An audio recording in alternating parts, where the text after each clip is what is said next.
আল্লাহ তাআলা বলেন, যে ব্যক্তি রমজানে রোজা রেখে মিথ্যা বলা, মিথ্যা আচরণ, নাফরমানি আচরণ ছাড়তে পারে নাই, খোদার কসম নবীজি বলছে ওই নাফরমান খাদ্য এবং পানীয় থেকে উপাস থাকার কোনো প্রয়োজন আল্লাহর নাই।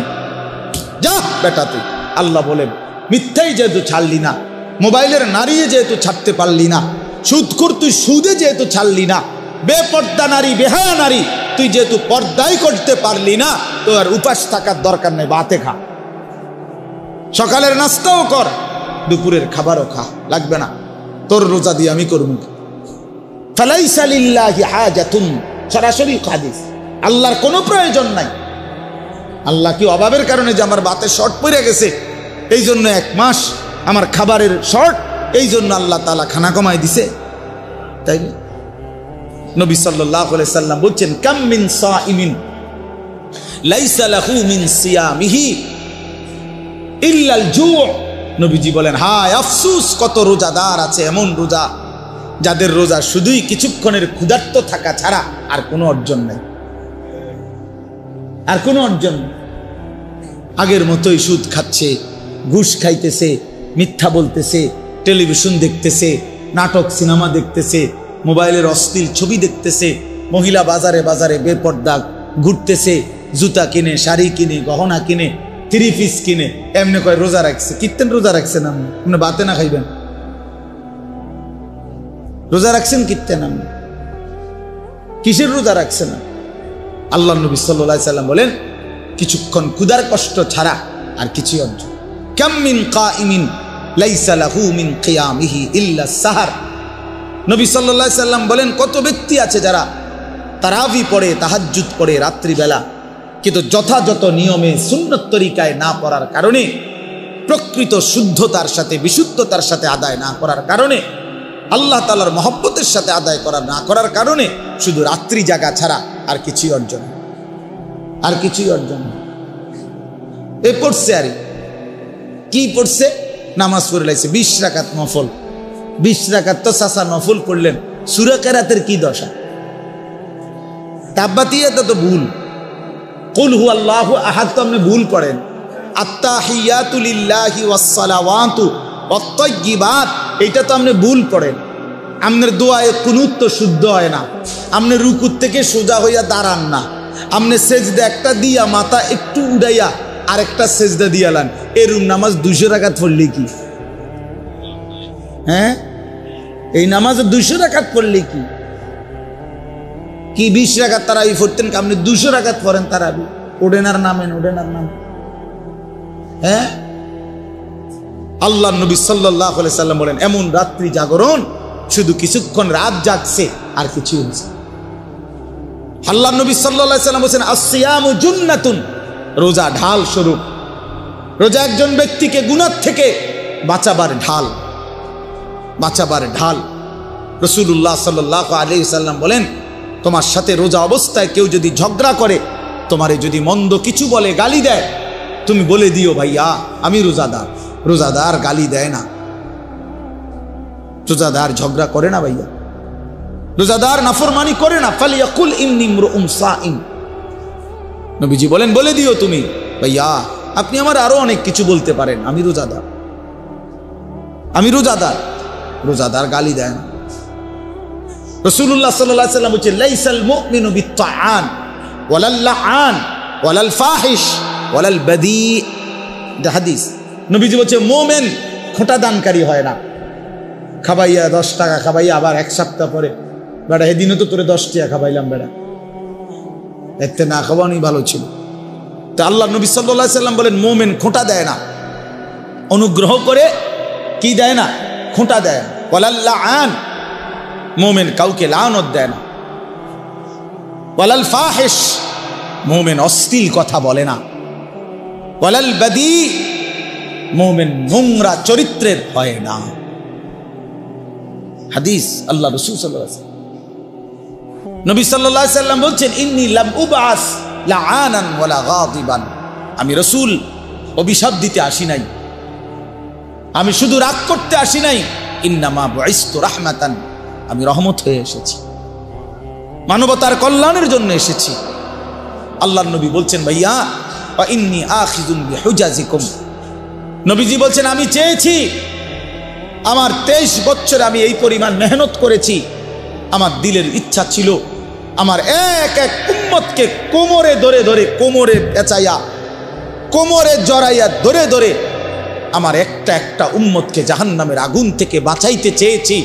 আমি সেই ফিকির নিয়া, মেহনত নিয়া, সেই কষ্ট নিয়া আমি রসুল মানুষের দ্বারে দ্বারে, দুয়ারে দুয়ারে ঘুরেছি।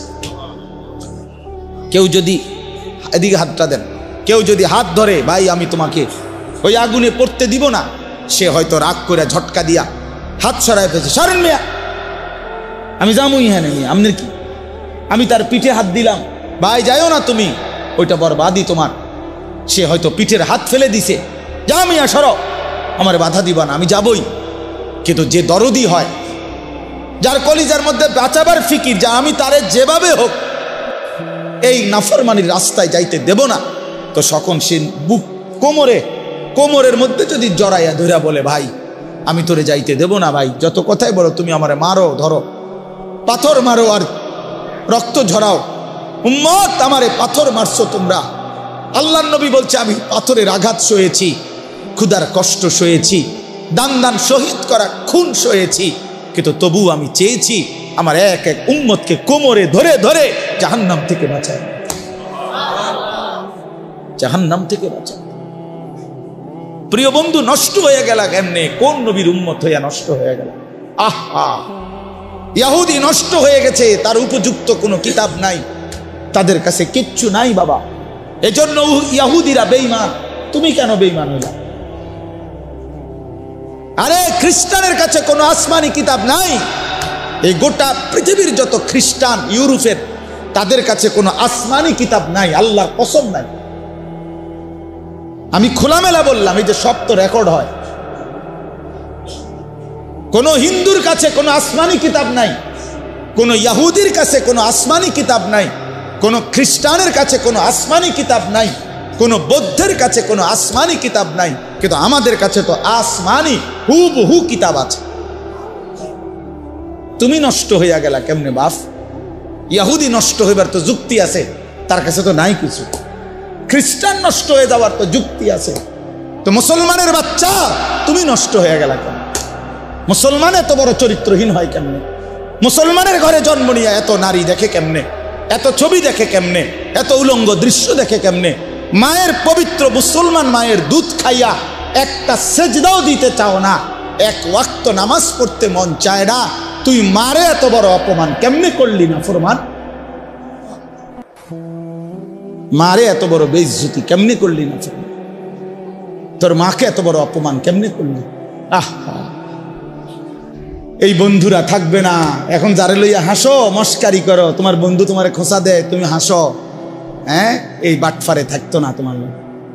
তোমারে যখন ফেরেশতা লাথি দিব, তখন এই তোমার এই বন্ধু নামের এই বাটপার, যে তোমারে নারী দেখাইছে, ছবি দেখাইছে, উলঙ্গ দৃশ্য দেখাইছে, জিনার আড্ডা, মদের আড্ডা, জুয়ার আড্ডায় নিছে, এই হাইওয়ান তোমার সাথে আর থাকবে না। কয়জন নামাজ পড়ছো এশার নামাজ? আমি জানি না, আমি দাঁড় করাই। কোন লজ্জায় আল্লাহর ঘরে ঢুকছো বেশরম?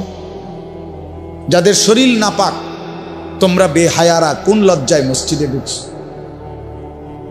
যারা ঠিক মতো পেশাব করে পানি নাও না, যারা প্রস্রাব করে টয়লেট পেপার ব্যবহার করো না, তুমি তো অসভ্য,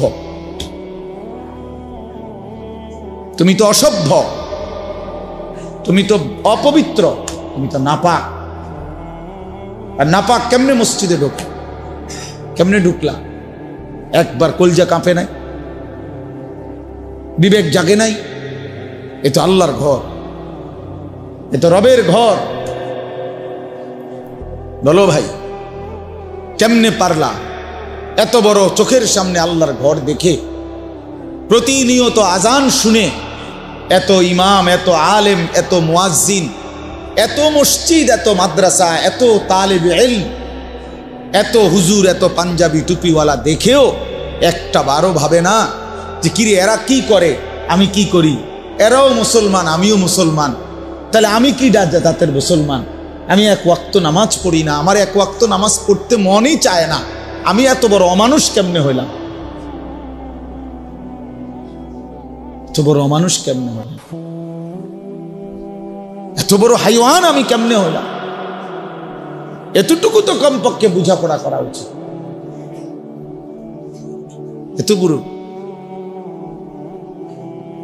এই জন্য দোস্ত, আল্লাহ তাআলা মানুষকে সবচেয়ে বড় সম্পদ দিছিলেন আকলে সালিম, একটা বিশুদ্ধ পূর্ণাঙ্গ বিবেক, আকল, দিমাগ আল্লাহ তাআলা মানুষকে দান করছিলেন। কোন মানুষ যখন এই আকলটাকে নষ্ট করে দেয়, এই বিবেকটাকে নষ্ট করে দেয়, আল্লাহর কসম আর তার 2 পয়সার কোনো মানুষ হিসাবে মূল্য থাকে না, মূল্য থাকে। আর সবচেয়ে জরুরি কথা হলো, আমি এখন শুনাইতেছি, দেখেন সংক্ষেপেই বলতেছি। আল্লাহ তাআলা বলেন, ইয়া আইয়ুহাল্লাযীনা আমানুত্তাকুল্লাহ, হে ঈমানদারগণ, ইত্তাকুল্লাহ। আল্লাহ আমাদেরকে বলছে, হে ঈমানদারগণ। আমরা এখানে সবাই মুসলমান,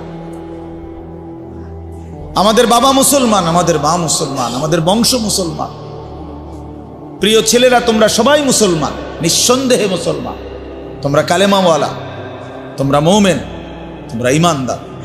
অতএব আল্লাহ তাআলা আমাদেরকে বলতেছে, ইত্তাকুল্লাহ, ইত্তাকুল্লাহ।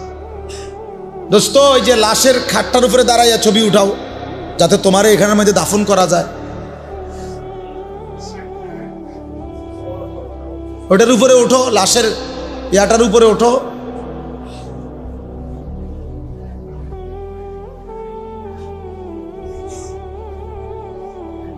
আমি ছেড়ে দেওয়ার মানুষ না, এটা সবাই জানে। আমি শক্ত মানুষ, কারণ আমি আগেই তো বলছি, বললাম না আমি জনপ্রিয়তা দিয়ে কি করব? আমি তো ইলেকশনে দাঁড়াইছি না, কাজে আমার অনেক শ্রোতা দিয়ে আমি করবোটা কি? অনেক মানুষ হয়েছে তো কি, আমার কবর রাজাব মা তো 10 লাখ মানুষ হয়েছে, তো এরপরে কবর রাজাব মাফ আমার, তাইলে এই জন্য দোস্ত, এটা ভাবা উচিত। বিবেকহীন অনেক শক্ত মানুষের অনেক ছেলে পেলে তোমরা অব্যাহত গুনাহ এবং নাফরমানি তোমাদের কলিজা পাথর বানায় ফেলছে, তোমাদের দিল পাথর বানিয়ে ফেলছে। আল্লাহ নবী সাল্লাল্লাহু আলাইহি সাল্লাম বলছেন, একেবারে স্পষ্ট হাদিস আছে যে কিছু মানুষের অন্তর কাল কুজে মিরবাদান, মানে আমি বুঝানোর জন্য এটা দিয়ে বুঝাই এলাম আর কি। এই যে এই বোতল, এইটা এরকম উল্টানো, মানে জগ, গ্লাস, মগ। নবী সাল্লাল্লাহু আলাইহি সাল্লাম বলছে কিছু মানুষের দিল এরকম উল্টানো জগের মতো, উল্টানো মগ, উল্টানো বোতল। এখন এটা যদি এইভাবে রাখে, এবার এইখানে আটলান্টিক মহাসাগরের সমস্ত পানিও যদি ঢালে, এটা পুরবে না। কেন? এটা যে উল্টা, এটা যে উল্টানো। এবার সাগর মহাসাগরের পানিও এটাতে পুরবে না। এই আল্লাহর নবী সাল্লাল্লাহু আলাইহি সাল্লাম বলেন কিছু নাফরমানের দিল এরকম উল্টানো, ফলে আর কোনো ওয়াজ, কোনো নসিহত, কোনো কোরআন, কোনো সুন্নাহ, কোনো চোখের পানি, কোনো আহাজারি, কোনো আলেমে দ্বীন কারো কোনো কথা ওই দিলে আর ঢোকে না। ঢুকবে কোথায়? এটা তো উল্টা, পুরাটা উল্টা, পুরাটা উল্টা। এজন্য প্রিয় নওজোয়ান, আবারও বলছি, বিবেক কাজে লাগাও। তুমি পাগল না, তুমি ছাগল না, তুমি ইনসান। তুমি গরু ছাগল না ভাইয়া, কুকুর বিড়াল না, তুমি মানুষ। আত্মমর্যাদা যার আছে, আত্মসম্মান যার আছে, তাকে সামান্যতম বললেও তার প্রেস্টিজে লাগে যে আমারে এত বড় কথা বললো। হ্যাঁ, কেন বললো? আমার এমন কাজ আমি কেন করব যে কাজের কারণে আমি কথা শুনতে হলো? তো আল্লাহ তাআলাই তো বললেন যে তোর জীবন কুকুরের জীবন। তো এবার তো প্রেস্টিজে বাজা উচিত, আত্মসম্মানে লাগা উচিত যে হায় কি আচরণের কারণে আল্লাহ আমারে কুকুর বললেন, আমি কেন সেই আচরণ করব? আল্লাহ আমাদেরকে বুঝার তৌফিক দান করেন। তো বলতেছিলাম, আল্লাহ তাআলা বলেন, হে ঈমানদারগণ, ইত্তাকুল্লাহ, তোমরা আল্লাহকে ভয় করো, তোমরা আল্লাহকে ভয় করো, আল্লাহকে ভয় করো। কোরআনুল কারীমের মধ্যে আল্লাহ তাআলা একজন ইমানদারের কাছে সবচেয়ে বেশি চেয়েছেন যে জিনিসটা, সেটা হলো এই তাকওয়া, আল্লাহর ভয়। আল্লাহ তাআলা বলছে, তুমি যেহেতু মুমিন, তুমি যেহেতু বললা বান্দা লা ইলাহা ইল্লাল্লাহ, তুমি যেহেতু বললা মুহাম্মাদুর রাসূলুল্লাহ সাল্লাল্লাহু আলাইহি ওয়াসাল্লাম, তুমি বলছো তুমি মুসলমান, তুমি নিজের হাতে লিখছো তোমার ধর্ম ইসলাম, তুমি কালেমা উচ্চারণ করেছ, তুমি রসুলকে সাক্ষী দিয়েছ, তাইলে তুমি যেহেতু বললা, এজন্য আমি আল্লাহ তোমাদেরকে বিশেষভাবে বলতেছি, ইত্তাকুল্লাহ, তোমরা আল্লাহকে ভয় করো, তোমরা আল্লাহকে ভয় করো। ও ভয় করে না কেন? ও তো হিন্দু। ও ভয় করে না কেন? ও তো ইহুদি। ও ভয় করে না কেন? ও তো খ্রিস্টান, ও তো নাস্তিক, ও তো মুরতাদ, ও তো আল্লাহদ্রোহী, সে তো আল্লাহকে স্বীকারই করে না, তার আবার ভয়ের কি আছে? কিন্তু তুমি তো মুমিন, আল্লাহ বলেন তুমি তো ঈমানদার, অতএব তুমি আল্লাহকে ভয় করো, তুমি আল্লাহকে ভয় করো। কোরআনুল কারীমের মধ্যে সমস্ত ঈমানদার মুমিন মুসলমানের কাছে আল্লাহ তাআলার প্রধানতম চাওয়া এটা তাকওয়া। ঈমানের পরে কোন ব্যক্তির কাছে আল্লাহর দ্বিতীয় চাওয়া তাকওয়া, প্রথম চাওয়া ঈমান। আল্লাহ তাআলা তার সমস্ত বান্দার কাছে প্রথম কি চায়? প্রথম চায়, বান্দা আমার কালেমা গ্রহণ করো, আমার কালেমা গ্রহণ করো, লা ইলাহা ইল্লাল্লাহ মুহাম্মাদুর রাসূলুল্লাহ, এই কালেমা গ্রহণ করো, ঈমানের সাক্ষ্য দাও, কালেমার সাক্ষ্য দাও, ঈমানের এলান করো, এটা আল্লাহ প্রথম চায়। আর যখনই কেউ, ভাইয়া পিছনে চাইেন, আপনি সব ঠিক করতে পারতেন না, আলহামদুলিল্লাহ যে দূর পারেন শুনেন। এই বাচ্চা কাচ্চা, এই শিক্ষার চেঁচামেচি সব গুছাইতে গেলে টাইম শেষ, এত টাইম নাই আমার হাতে, যে দূর সম্ভব হয়েছে এতটুকু বললাম। তো বললাম ইত্তাকুল্লাহ, আল্লাহকে ভয় করো। তো আল্লাহকে ভয় করো, এই কথার অর্থ কি? সমস্ত তাফসীরের মধ্যে আছে এই কথার দুই অর্থ। কোন ব্যক্তি আল্লাহকে ভয় করা মানে কি? অর্থাৎ আমরা মুমিন, আল্লাহ আমাদের কাছে বারবার বলছে, ইয়া আইয়ুহাল্লাযীনা আমানুত্তাকুল্লাহ হাক্কা তুকাতি, ইয়া আইয়ুহাল্লাযীনা আমানুত্তাকুল্লাহ ওয়া কুনু মা'আস সাদিকিন, ইয়া আইয়ুহাল্লাযীনা আমানুত্তাকুল্লাহ ওয়া কুলু কাওলান সাদীদা, ইয়া আইয়ুহাল্লাযীনা আমানুত্তাকুল্লাহ ওয়াল তানজুর নাফসুম মা কদ্দামাত লিগাদ, ইয়া আইয়ুহান নাসুত্তাকু রাব্বাকুম ইন্না যালযালাতাস সাআতি শাইউন আযীম, ইয়া আইয়ুহান নাসুত্তাকু রাব্বাকুম আল্লাযী খালাকাকুম মিন নাফসিন ওয়াহিদা ওয়া খালাকা মিনহা যাওজাহা। এভাবে বারবার কোরআন শরীফে আছে, বারবার আল্লাহ তাআলা বলছে হুদাল্লিল মুত্তাকিন লাআল্লাকুম তাত্তাকুন উইদ্দাত লিল মুত্তাকিন ইন্নাল মুত্তাকিনা ফি জান্নাতিন ওয়া উয়ুন ইন্নাল মুত্তাকিনা ফি যিলালিন ওয়া উয়ুন ইন্নাল মুত্তাকিনা ফি মাকামিন আমিনিন লাআল্লাহুম ইয়াত্তাকুন ওয়া মান ইয়াত্তাকিল্লাহা ইয়াজআল লাহু মাখরাজা ইন তাত্তাকুল্লাহা ইয়াজআল লাকুম ফুরকানা। আয়াত আর আয়াত। ইয়া আইয়ুহান নাবিয়্যুত্তাকিল্লাহ, আল্লাহ তাআলা বলছে হে নবী আপনি তাকওয়া অবলম্বন করেন। আল্লাহ তাআলা সমস্ত নবীদেরকে বলছে তাকওয়া অবলম্বন করো, সমস্ত ঈমানদারদেরকে বলছে ইত্তাকুল্লাহ, তাকওয়া অবলম্বন করো। আল্লাহ নবীদের কাছেও তাকওয়া চাচ্ছে, সমস্ত উম্মতের কাছেও, বান্দাদের কাছেও তাকওয়া চায়, মুমিনের কাছেও তাকওয়া চায়। তাকওয়া মানে কি?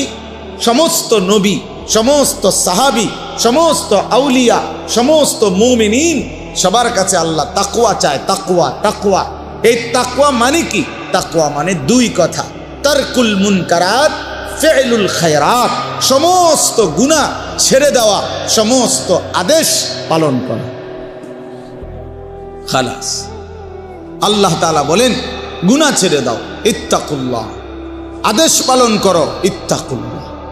আমি তোমারে মানাইছি বান্দা, তুমি বলছো দেখে আমি তোমারে বলছি। তুমি বললা তুমি মুসলমান, তুমি বললা তুমি মুমিন, তুমি তো বললা তুমি ইসলাম গ্রহণ করেছ বা ইসলাম মানতেছ, তুমি নিজেই বললা তুমি কালেমাওয়ালা, তাহলে তুমি কেন গুনাহ করবা? আর গুনাহ করলে মুসলমান বলছো কেন? তুমি কেন আল্লাহর নাফরমানি করবা? এজন্য বাপ আল্লাহ তাআলা বলেন ইয়া আইয়ুহাল্লাযীনা আমানুত্তাকুল্লাহ, হে ঈমানদারগণ আল্লাহকে ভয় করো। এই আল্লাহকে ভয় করা মানে এই দুই জিনিস। যে গুনাহ বর্জন করে সে আল্লাহকে ভয় করে, যে আদেশ পালন করে সে আল্লাহকে ভয়। কোনো মিথ্যুক আল্লাহকে ভয় করে না, কোনো সুদখোর আল্লাহকে ভয় করে না। এগুলোর ভিতরে আমাগো বাড়ি, এদিক দিয়েই আমাগো রাস্তা। তা আমি একদিন হয়তো হুচট খাইলাম, 2 দিন হুচট খাইলাম, তাই বলে প্রতিদিন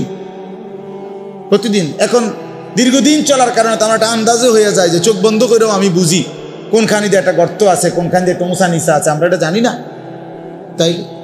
তাহলে গুনাহ হতেই পারে, কিন্তু সেটা তো হোঁচট খাওয়া, পিছলা খাইলাম আবার ঘুরে দাঁড়াইলাম।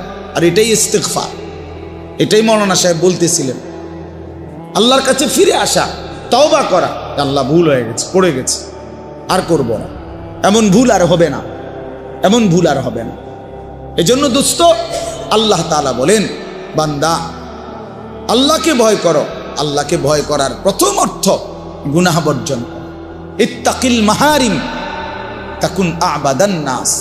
নবী সাল্লাল্লাহু আলাইহি সাল্লাম বলছেন, সমস্ত হারাম ছেড়ে দাও, তাহলে তুমি হবে সবচেয়ে বড় ইবাদত গুজার বান্দা, সবচেয়ে বড় ফরহেজগার, সবচেয়ে বড় আল্লাহওয়ালা।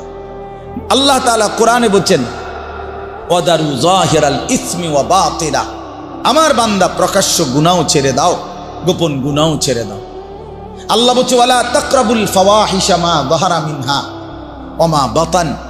আল্লাহ বলছে, বান্দা অশ্লীলতা, বেহায়াপনা, অসভ্যতা, নোংরামি, নারীকে কেন্দ্র করে যাবতীয় অশ্লীলতা, বেহায়াপনা, এই নাচ গান, নারী ছবি, জিনা, ব্যভিচার, অবৈধ কামনা বাসনা, আল্লাহ তাআলা বলেন এর প্রকাশ্যেও কাছে যেও না, গোপনেও কাছে যেও।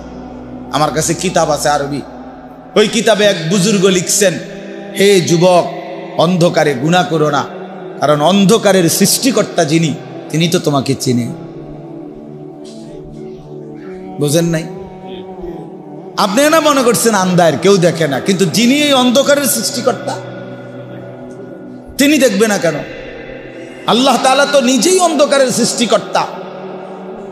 হ্যাঁ, হুয়াল্লাযী খালাকাজ যালামা ইয়ারানি।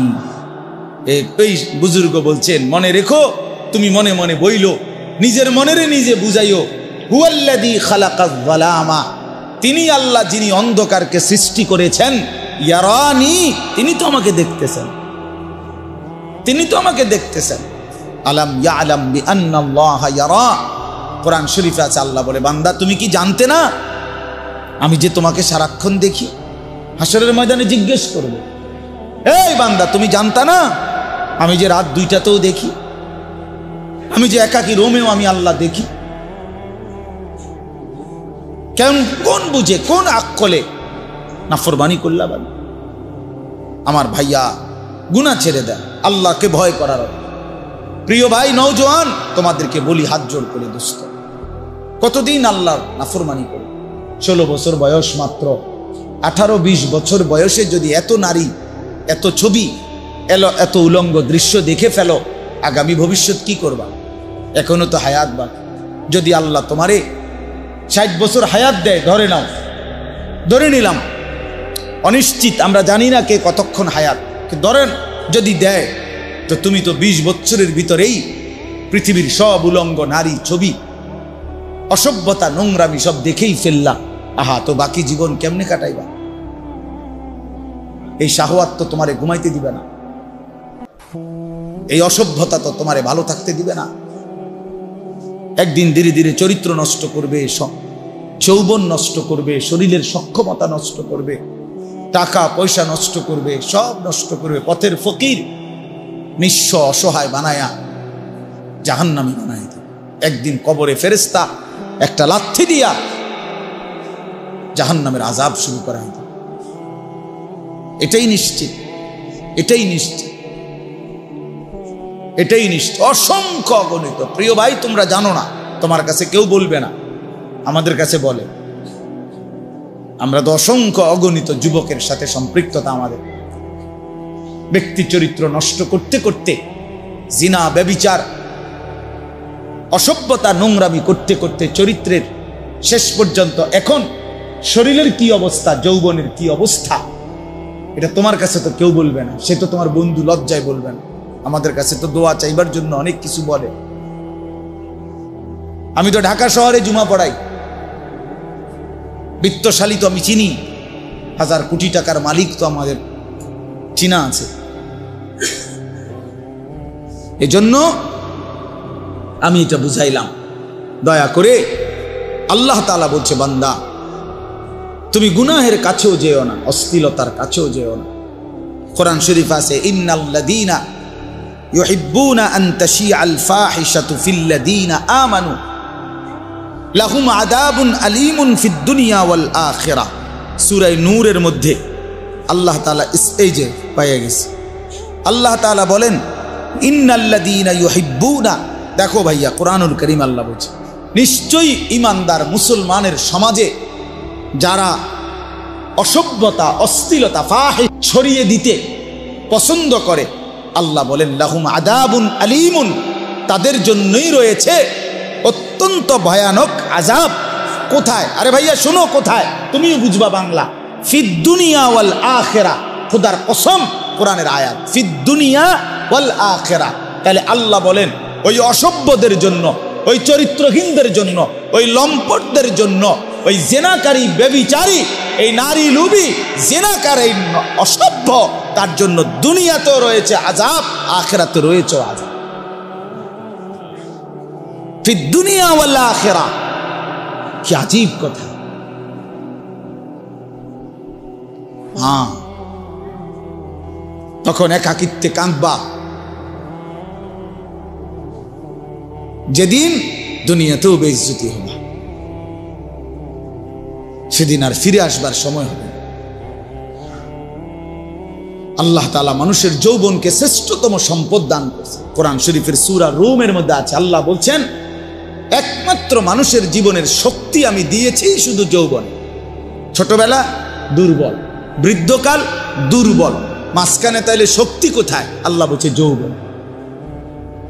কোরআন শরীফের আয়াত, আল্লাহুল্লাযী খালাকাকুম মিন দুফিন সুম্মা জাআলা মিন বা'দি দুফিন কুওয়া সুম্মা জাআলা মিন বা'দি কুওয়াতিন দুফান ওয়া শাইবা। আল্লাহ বলেন আমি মানুষকে সৃষ্টি করেছি প্রথমত ছোটবেলায় দুর্বল, এরপরে বয়স যৌবনকালে দিয়েছি শক্তি, কুওয়াত, আবার যৌবন শেষে বৃদ্ধকালে দিয়েছি দুফ, দুর্বলতা, ওয়া শাইবা, এবং বৃদ্ধকালে। এজন্য আল্লাহ তাআলা বলেন শক্তি তো আমি দিয়েছিলাম যৌবনে, সক্ষমতা দিয়েছিলাম। এক যুবকের রাত নাই, দিন নাই। যুবক চাইলে সারা রাত জেগে থাকতে পারে, সারা দিনও মেহনত করতে পারে, ঘন্টার পর ঘন্টা, মাইলের পর মাইল সে চাইলে হাঁটতে পারে, গড়তে পারে, পৃথিবী সাজাইতে পারে, জীবন গড়তে পারে, মানুষের কল্যাণ করতে পারে, মানুষের সেবা করতে পারে। এজন্য প্রিয় নওজোয়ান, আমি অনুরোধ করছি ভাইয়া, নিজের কদর করো। আল্লাহ তাআলা বলেন ইত্তাকুল্লাহ, বান্দা আল্লাহকে ভয় করো। আল্লাহর সাথে পারবা না, কেউ আল্লাহর সাথে পারবা না, আল্লাহর সাথে কেউ পারে না। আল্লাহর সাথে বিদ্রোহ করে কেউ ইজ্জত পায় না। আল্লাহর নাফরমানি করে এই পৃথিবীতে কোনো নাফরমান সম্মানিত হয় নাই। বেইজ্জতি হইছে, হয় জীবিত থাকতে বেইজ্জতি হইছে, নয় মৃত্যুর পরে বেইজ্জতি হইছে, নয় বংশধরের মাধ্যমে বেইজ্জতি হইছে, নাইলে কোনো এক পুরুষে গিয়া হইল 70 বছর পরে হইল, 90 বছর পরে হইল, জালেম, নাফরমান, ব্যভিচারী, লম্পট, হারামখোর, বেইজ্জতি হইছেই হইছে, হইছেই হইছে। এটাই পৃথিবীর বাস্তবতা। আমরা ছাত্র জীবনে পড়ছি মিয়া, ইতিহাস কখনো ভুল কালিতে লেখা হয় না। ইতিহাস কখনো কি ভুল কালিতে লেখা হয় না, অর্থাৎ কেউ না কেউ সত্য সঠিক ইতিহাস তুলে ধরেই ধরে, তুলে ধরেই ধরে, তুলে ধরে। কোনো না কোনো মাটি ফুরে হলো প্রকৃত ইতিহাস বের হয়ে আসবেই। আপনি যতই আপনি এটারে দামাচাপা দেন, একেবারে আপনি একটা মাটির পুতুলকে স্বর্ণের টুকরা বানায় ফেললেন যুক্তি দিয়ে, না, ইতিহাস যেটা সত্য, যেটা এটা একদিন প্রকাশিত হবেই যে এটা মাটির ঢিলা, এটা স্বর্ণের টুকরা না। এজন্য বাবা আল্লাহ তাআলা বলছেন ইত্তাকুল্লাহ, আল্লাহকে ভয় করো, আল্লাহকে ভয় করো। গুনাহ ছেড়ে দাও, আল্লাহর ইবাদত করো। জিন্দেগির বড় একটা উত্তম সময় আমাদের সামনে, সেটা হলো মাহে রমজান। এই রমজানের রোজা যেটা, এটার অর্থ আর তাকওয়ার অর্থ সেম। as-সাওম, সিয়াম, এই শব্দের অর্থ আত-তারক, আল-ইমসাক, বিরত থাক। আল্লাহ তাআলা বলছে রোজার মধ্যেও আমার মূল মাকসাদ বান্দা বিরত থাক। রোজার মূল প্রাণ, রমজানের মূল রূহ বিরত থাকা। খাদ্য থেকে বিরত থাকো, পানীয় থেকে বিরত থাকো, হালাল স্ত্রী থেকে বিরত থাকো। কেন? তুমি যেন তোমার দিলে অনুভূতি আসে যে হায় হায়, যেই আল্লাহ আমার 3টা হালাল বস্তু হারাম করে দিলেন, তো হারামগুলোর প্রতি এবার কি পরিমাণ আল্লাহর ঘৃণা, কি পরিমাণ ঘৃণা। এজন্য রমজানের মধ্যে, রোজার মধ্যে মূল সবক তরক, ছেড়ে দেওয়া, ছেড়ে দেওয়া। সেদিন তোমার পাপের শাস্তি তোমাকে একাই ভোগ করতে হবে। অতএব আমার কথা শেষ, আমি এতটুকু কথাই বললাম, ইয়া আইয়ুহাল্লাযীনা আমানুত্তাকুল্লাহ, হে মুমিন, আল্লাহকে ভয় করো, গুনাহ ছাড়ো, গুনাহ ছাড়ো, গুনাহ ছেড়ে দাও। ওয়াল তানজুর নাফসুম মা কদ্দামাত লিগাদ, আজকের দুনিয়ার প্রতি ঘন্টা মিনিট, দুনিয়ার প্রতিটা হায়াত থেকে হিসাব করো আগামীকালকের আখিরাতের জন্য আজকে দুনিয়া থেকে কি পাঠাইছো, কি পাঠিয়েছ। ওয়াত্তাকুল্লাহ, আল্লাহ বলেন, আবারও বলছি বান্দা আল্লাহকে ভয় করো। ইন্নাল্লাহা খাবীরুম বিমা তা'মালুন, আল্লাহ কিন্তু তোমাদের সব কিছুর খবর রাখছেন। অতএব দোস্ত আমার, বন্ধু আমার, আজ আমি এতটুকু কথাই বললাম। মাহে রমজানকে সামনে রেখে 1 জন, 2 জন, 10 জন, 5 জন, 20 জন, 50 জন যুবক, অথবা তোমরা সকলেই যার বিবেক আছে, তুমি ফিরে আসো, গুনার রাস্তা ছেড়ে দাও বাবা, অশ্লীলতার রাস্তা ছেড়ে দাও, অসভ্যতার এই রাস্তা ছেড়ে দাও। এই নারী ছবি, এই মদ জুয়া, এই অশ্লীলতা, মোবাইলের এই 24 ঘন্টার আসক্তি খোদার কসম সুখ দেয় না, অতৃপ্তি বাড়ায়, অতৃপ্তি বাড়ায়। বারবার দেখতে মন চায়, সারাক্ষণ আরো নারী, আরো ছবি, আরো জিনা, আরো বেবিচার, নেশা বাড়ায় বারবার, তোমারে তৃপ্ত করবে না, সুখ দিবে না। তোমরা যাদের চুল, বাবা তুমি মুসলমান, আরেকবার আমার অনুরোধ রাখো, তুমি তো মুসলমানের ঘরে জন্ম নিস, তুমি ইহুদির বাচ্চা না, ইহুদির মতো চুল রাখলা কেন? তুমি তো কাফেরের বাচ্চা না, তুমি তো ইমানদারের বাচ্চা। তোমার বাপকে কেন তোমার অপছন্দ হইল? ইহুদি বেঈমানকে কেন পছন্দ হইল? তুমি তোমার বংশধরকে, তোমার এলাকার কোন আলেমে দ্বীনকে অপছন্দ করলা কেন? মুশরিককে, মুরতাদকে পছন্দ করলা কেন? কাদের মতো তোমরা চুল রাখছো? এগুলো কি বুঝে চুল রাখছো? এগুলোর মধ্যে সুন্দর, পৃথিবীতে পুরুষ চুলের ফ্যাশন অথবা চুলের সৌন্দর্যের উপরে আলাদা পুরুষের কোনো বিশেষত্ব, এটা পৃথিবীর কোনো বইতে নাই, কোরআন হাদিস না, মানে জেনারেল লাইনেও এরকম কোনো কথা নাই, কোনো বইতে কথা নাই যে একজন পুরুষের সৌন্দর্য তার চুল, এটা পৃথিবীর কোনো কিতাবে নাই, বইতে নাই। তো নারীর সৌন্দর্য চুল, মহিলাদের লম্বা চুলের একটা কি আছে, সৌন্দর্য আলাদা আছে, বিশেষত্ব আছে। কিন্তু পুরুষ সে চুল নিয়ে বিভিন্ন রকমের ফ্যাশন করবে, একবার এদিকে, একবার ওইদিকে, একবার ঝাঁকড়া, সেই টাকার পুরা প্রতিবন্ধী ছাড়া, পাগল মাতাল ছাড়া আর কেন সুস্থ মানুষের কাজ হইতে পারে? বিশ্বাস করো ভাইয়া, নাহলে আরেকবার তুমি কোনো গবেষণা বা কোনোখানে যদি লেখা পাও যে না একজন পুরুষের চুল অনেক গুরুত্বপূর্ণ, চুলের বিভিন্ন ফ্যাশন, এটা আমারে দেখাই, আমি আবার তো তুমি যে এই বিচার করো, আমি এই বিচার মানি, তুমি আমারে দেখাই। তোমাদেরকে দুশ্মন প্রতারিত করেছে, আহারে বেঈমান তোমগরে নিয়া বেউকুফ পাইছে, তোমগরে বান্দরের মতো তোমগরে নাচা। কাফের বেঈমান তোমারে নিয়া হাসে হাসে, যে দেখছো মুসলমান আমি যেটা কই এটাই, আহারে এ তো বান্দরের মতো নাচা। ইমানদারকে বেঈমান প্রতারিত করার কথা ছিল না। আল্লামা ইকবাল বলছে ইমানদার হলো তাকে বলে যে পুরা জাতি যদি আমার একত্র করে মূর্তি স্তূপ করে দিয়ে দাও, আর স্তূপের উপরে মানে মূর্তির স্তূপ, আমারে যদি মূর্তির স্তূপে দাঁড় করাও, আল্লামা ইকবাল বলছে ইমানদার তবুও বলবে লা ইলাহা ইল্লাল্লাহ। আমি মূর্তির স্তূপে দাঁড়িয়েও বলবো লা ইলাহা ইল্লাল্লাহ, লা ইলাহা। আমাদের সেই মূর্তি ভাঙ্গার, মূর্তির, মানুষের ভাস্কর্য মূর্তির বিরুদ্ধে যেই মহান রাহবার আমাদের আল্লামা মামুনুল হক কথা বলেছিলেন, একদিনের জন্য তার ঘাড় কেউ নোয়াইতে পারে নাই, তার সাহসী হুঙ্কার কেউ নোয়াইতে পারে নাই। শেষ পর্যন্ত জালেম পরাজিত হয়েছে, মামুনুল হক জিতেই গেছে। বেটা জিতেই গেছে। ইমান জিতে যায়, মোমেন জিতেই যায়, ইমানদার জিতেই যায়, জুলুমবাজ হেরে যায়, অন্যায়কারী হেরে যায়। এজন্য কোনো পাপী ইজ্জত পায় না, কোনো পাপী শেষ পর্যন্ত সম্মান পায় না, কোনো জালেম শেষ পর্যন্ত কি পায় না, আজ কিংবা কাল বেইজ্জতি নিশ্চিত, লাঞ্ছনা নিশ্চিত। সময়ের ব্যবধান হয় 20 বছর, নয় 70 বছর, নয় 100 বছর, নয় 300 বছর, কিন্তু অপমান কি নিশ্চিত। এজন্য দোস্ত, আজ কিংবা কাল তোমরা যারা গুনাহ করছো, তোমরা যারা আল্লাহর নাফরমানিতে ডুবে আছো, নামাজ পড়ছো না, খোদার কসম, এই বন্ধু আমার নাম আনিসুর রহমান, মনে রাখো, এই প্রিয় ভাইয়ের কথা মনে রাখো, তুমি বেইজ্জতি হইবাই হইবা, বেইজ্জতি হইবাই হইবা।